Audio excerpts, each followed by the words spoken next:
दोस्तों, यदि आप एसबीआई के इस फंड में एक बार लमसम इन्वेस्ट करते हैं तो हर महीने 20,000 सीधे आपके बैंक अकाउंट में क्रेडिट होगा, जिससे आप अपने रोजमर्रे के खर्चे को बड़े आराम से चला सकते हैं। तो आइए जानते हैं एसबीआई के इस फंड के बारे में। दोस्तों, वीडियो में आगे बढ़ने से पहले आप सबसे एक रिक्वेस्ट है, यदि आपने अभी तक इस चैनल को सब्सक्राइब नहीं किया है तो प्लीज सब्सक्राइब कर लीजिए, और यदि वीडियो अच्छी लगे तो प्लीज लाइक कर दीजिए। दोस्तों, यदि आपके पास एक लमसम अमाउंट पड़ा हुआ है या कहीं से आने वाला है, जैसे कोई इन्वेस्टमेंट स्कीम मैच्योर होने वाली है या रिटायरमेंट का पैसा आने वाला है, दोस्तों यदि आप इन पैसों को सेविंग अकाउंट में या एफडी में इन्वेस्ट करते हैं तो अपने ही पैसे पे हर साल 5 से 10% तक का लॉस कर सकते हैं। दोस्तों, यदि ये पैसा किसी इमरजेंसी यूज के लिए नहीं है तो आप एसबीआई के इस स्कीम में वन टाइम लमसम इन्वेस्ट करके एक मंथली पैसिव इनकम जनरेट कर सकते हैं। मतलब हर महीने आपके बैंक अकाउंट में पैसा जमा होगा, क्रेडिट होगा या ट्रांसफर होगा, जिससे आप अपने रोजमर्रे के खर्चे को बड़े आराम से चला सकते हैं, और मैच्योरिटी पे अलग से पैसा मिलेगा, वो भी अच्छे रिटर्न के साथ, जिससे आप अपनी फ्यूचर रिक्वायरमेंट्स को फुलफिल कर सकते हैं। एसबीआई के इस फंड का नाम है SBI balanced advantage fund direct growth plan. SBI का ये फंड एक हाइब्रिड फंड है, मतलब इस फंड का पैसा इक्विटी और डेब्ट दोनों में इन्वेस्ट होता है, जिससे रिस्क मॉडरेट होता है, थोड़ा मिनिमाइज हो जाता है, कम हो जाता है। दोस्तों, एसबीआई का ये फंड 2021 में लॉन्च हुआ था। दोस्तों, पिछले एक साल के रिटर्न की बात करें तो इस फंड ने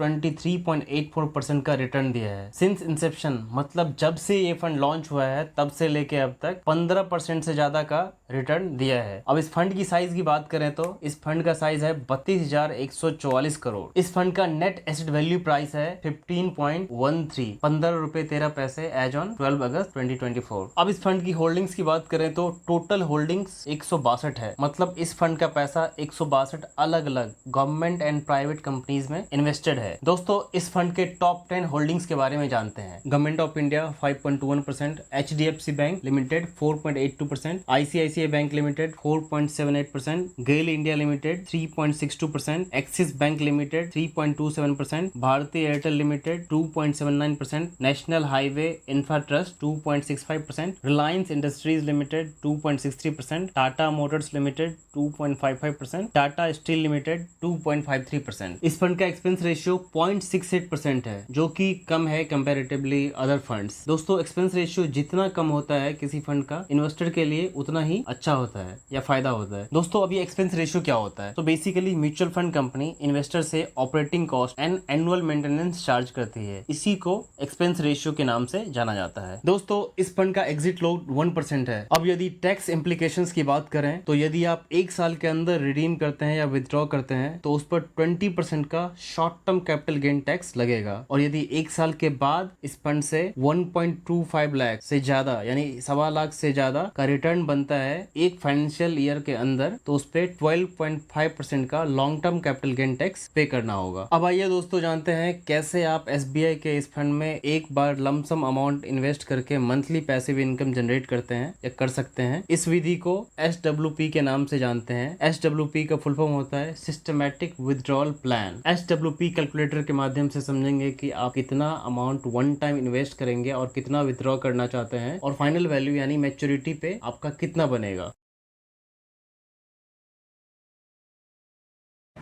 मान लीजिए किसी ने 20 lakh one time lump sum invest किया है और वो 20,000 पर मंथ इनकम चाहते हैं, विथड्रॉ करना चाहते हैं अपने डेली रोजमर्रे के खर्चे को की पूर्ति। मैं एक्सपेक्टेड रेट ऑफ रिटर्न दोस्तों 12% का ले लिया। हालांकि इस फंड ने जब से ये फंड लॉन्च हुआ है 15% से ज़्यादा का रिटर्न दिया है। चूँकि हम ये लॉन्ग टर्म के लिए करेंगे तो इसको मैं 12% ही मानता हूँ, और 5 साल तक के लिए यदि ये इन्वेस्टेड रहता है तो टोटल विथड्रॉल जो होगा 12 लाख, यानी कि 5 साल में आप 12 लाख ऑलरेडी विथड्रॉ कर चुके होंगे, निकाल चुके होंगे इस फंड से, और फाइनल वैल्यू यानी कि 5 साल बाद जो आपको मिलेगा वो 19,17,858 रुपये। मतलब आपके रोज़मर्रे के खर्चे भी चल रहे हैं, और ऊपर से 5 साल बाद जो एक मुश्त राशि मिलेगा आपको 19,17,858, उससे आप अपनी फ्यूचर रिक्वायरमेंट्स को। अब मान लीजिए टाइम पीरियड को मैंने बढ़ा दिया, 5 साल से 10 साल कर दिया, तो कितना बनेगा? तो जैसे कि आप देख पा रहे हैं दोस्तों, आप 10 सालों में 24 लाख विथड्रॉ कर चुके होंगे, यानी निकाल चुके होंगे और ऊपर से फाइनल वैल्यू जो मिलेगा यानी 10 साल बाद जो मिलेगा 17,73,096 रुपये। तो दोस्तों ये है कंपाउंडिंग का पावर। मतलब कि 24 लाख आपने ऑलरेडी विदड्रॉ कर लिया है, आपने इन्वेस्टमेंट कितना किया था 20 लाख, आपने विदड्रॉ कितना कर लिया है 24 लाख, ऊपर से अलग से आपको 10 साल बाद कितना मिलेगा तो 17 लाख। अब अगला सिनेरियो है दोस्तों, मान लीजिए किसी ने 25 लाख एक बार लमसम इन्वेस्ट किया है और वो हर महीने 25,000 का इनकम चाहते हैं अपने रोज़मर्रे की खर्ची को पूर्ति करने के लिए। तो 10 साल तक वो 30 लाख रुपए विदड्रॉ कर चुके होंगे और फाइनल वैल्यू जो बनेगा दोस्तों वो 22,16,369 रुपये। यानी कि आपने इन्वेस्ट किया कितना तो 25 लाख, आपने विदड्रॉ कितना कर लिया 10 सालों में तो 30 लाख, और ऊपर से कितना मिलेगा तो 22,16,369। अब अगला सिनेरियो है दोस्तों, यदि किसी ने 30 लाख लमसम इन्वेस्ट किया है 10 साल के लिए और वो हर महीने 30,000 का इनकम चाहते हैं, तो दोस्तों 10 सालों में 36 लाख रुपए, it's a big amount guys. 10 सालों में आप 36 लाख विदड्रॉ कर चुके होंगे इस फंड से, और ऊपर से 10 साल बाद जो मिलेगा आपको वो 26,59,643। मान लीजिए किसी ने 40 लाख लमसम इन्वेस्ट किया 10 सालों के लिए और वो चाहते